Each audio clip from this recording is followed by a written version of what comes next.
Good morning, 6th class. My name is Mandeep Kaur from Guru Hargobind Public High School, Fatehgarh. In our last video, we studied about your third chapter of geography. The chapter name is Motions of the Earth. But in today's video, we will discuss about the second part of that chapter. The topic is revolution. Revolution ਕੀ ਹੁੰਦਾ ਹੈ? उस दिन आप पढ़िया सी rotation के बारे। Revolution कहने while the earth spins on its axis, जो अर्थ स्पिन करती है अपने एक्सिस के ही around, it goes around the sun. फिर ये कितने चली जाती है, मतलब कि जी अर्थ है अपने एक्सिस के अराउंड तो स्पिन करती है, प्लस कि अराउंड भी स्पिन करती है, सूरज के दुआले भी ये चक्कर लगाती है। The movement of the earth कहते इस मूवमेंट नू अर्थ दी नू जोड़ा कि सूरज के अराउंड ही मूवमेंट करती है, मूव करती है, उन्होंने की कहते हैं रेवोल्यूशन कहते हैं। मतलब की है अर्थ कि अराउंड भी रोटेट करती है सन के around. It takes earth a little over 365 days. हाँ जी, कितना टाइम लगता है? 365 डेज़ लगते हैं, या फिर आप कह सकते हैं भी 1 ईयर ये कंप्लीट कर देंदी है।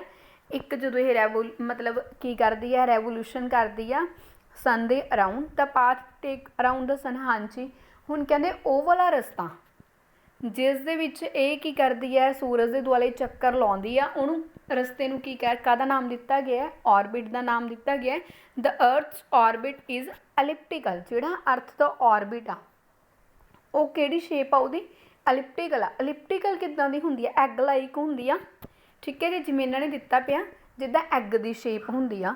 The distance between the earth and the sun varies from a minimum of. हाँ जी, कहने जिहड़ी डिस्टेंस है अर्थ एंड सन दे विचकार दी वो कितनी है? मिनीमम 147 मिलियन किलोमीटर आ इन अर्ली जनवरी।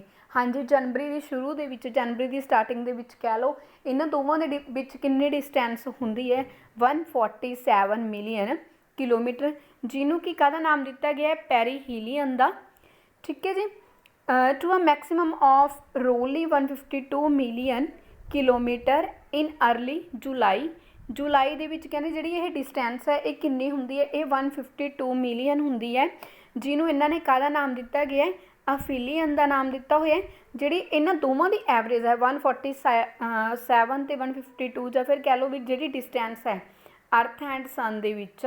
ठीक है जी, अगर उहदी आपां एवरेज कढ लईए तां ओह कितनी हुंदी आ? 150 मिलियन किलोमीटर आ जाएगी। The plane in which the earth goes around the sun. ठीक है जी, जिहड़ा प्लेन आ मतलब जिहड़े प्लेन दे विच ओह रोटेट कर रही आ सन दे अराउंड, उहनूं की कह दिंदे आ? इन्हां ने एक स्पैसीफिक नाम दिता होया उहदे लई, एक स्पैसीफिक नाम दिता गया है जिन्हों की कहता? एक्लिप्टिक। हाँ जी, नैक्सट जी आपू फिगर दी हुई है, ये जोड़ा येलो पार्ट है जिदा इन्होंने शो किया हुआ है दैट इज़ सन। एंड जो भी चार ये आपू ऑर्बिट के शो किए गए आ ये की नेंगे? ये अर्थ नेगियां। ठीक है जी, जो भी राउंड सर्कल आ जिन्हों भी आप चैप्टर के पढ़िया सीगा, ये राउंड सर्कल नूं की नेम दिता हुआ है?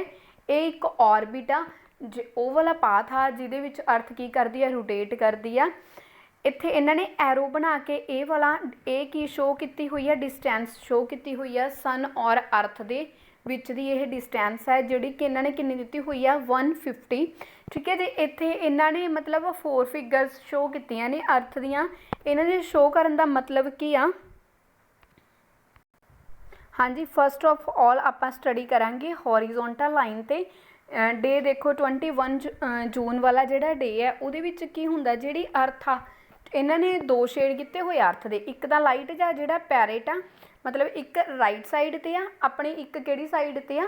लैफ्ट साइड ते। हाँ जी, जिहड़ा पैरेट जा कलर है मतलब जिहड़ा आह वाला पार्ट है अर्थ का, ये की है? ये सन दे बिल्कुल सामने आ।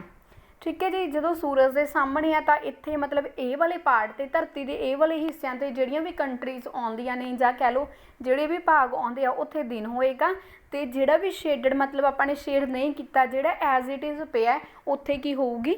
रात होगी। सेम ही राइट साइड वाले केस दे विच है, कहंदे जिहड़ा शेडड एरिया है ये सन वाली साइड ते आ।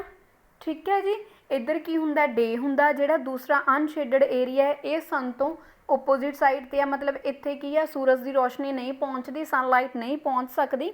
ਇਸੇ ਕਰਕੇ ਇੱਥੇ ਕੀ ਆ मतलब रात रहिंदी है। तो ये वाली कंट्रीज़ दे विच तां इदां दिन ते रात बनते आ। सेम ही जिहड़ा केस है वो काहदे लई आ, हॉरीजोंटल लाइन दे लई भी सेम केस आ।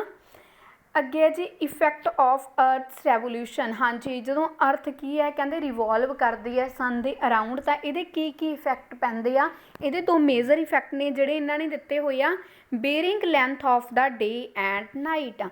हाँ जी, जिहड़ी लैंथ है दिन अते रात की वो चेंज करती है, जिमें जिमें अर्थ की करती है रिवॉल्व करती है। किते दिन बड़े होंदे आ, किसी जगह के दिन छोटे होंदे आ। सैकेंड आ चेंजिंग सीजनस।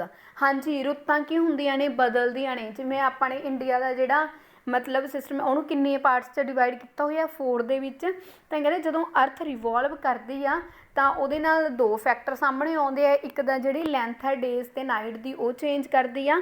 सैकेंड की है जिहड़ियां रुत्तां ने वो की हुंदियां ने बदलदियां ने। वन बाय वन आपां इन्हां नूं अगे डिस्कस करदे आ।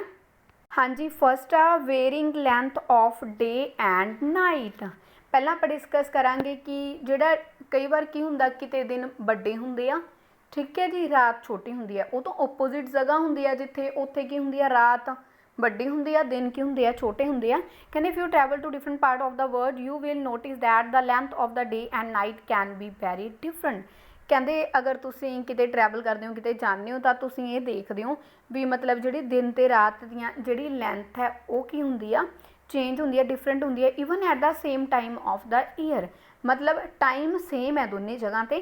This variation is due to inclination of the earth's axis.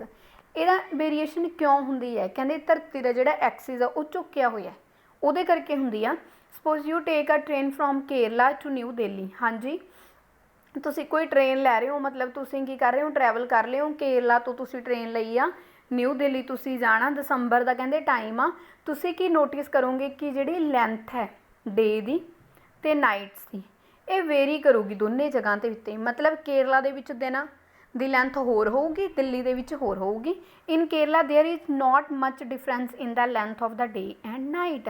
की कहते जदों तुसी केरला जाओगे तुसी की देखोगे भी जिहड़ा दिन है ते रात है दोवां दा जिहड़ा टाइम है लगभग मान लो भी 24 घंटे होंदे भी 12 घंटे दिन दे आ 12 घंटे ही रात दे आ। While in New Delhi but जदों तुसी न्यू दिल्ली पहुँच गए the days are very short. कहते जिहड़े दिन नेगे वो छोटे हो जाते हैं, ठीक है जी।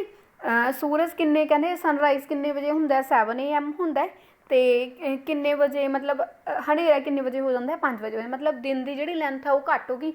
तुसीं इदां कह सकते हो भी जिहड़ा दिन है उहदी लैंथ मतलब 10 आवर्स दी आ ते जिहड़ी नाइट है उहदी किन्नी हो जाएगी 14 दी। बट केरला दे विच दोनों की सीगे 12 आवर्स दे सीगे।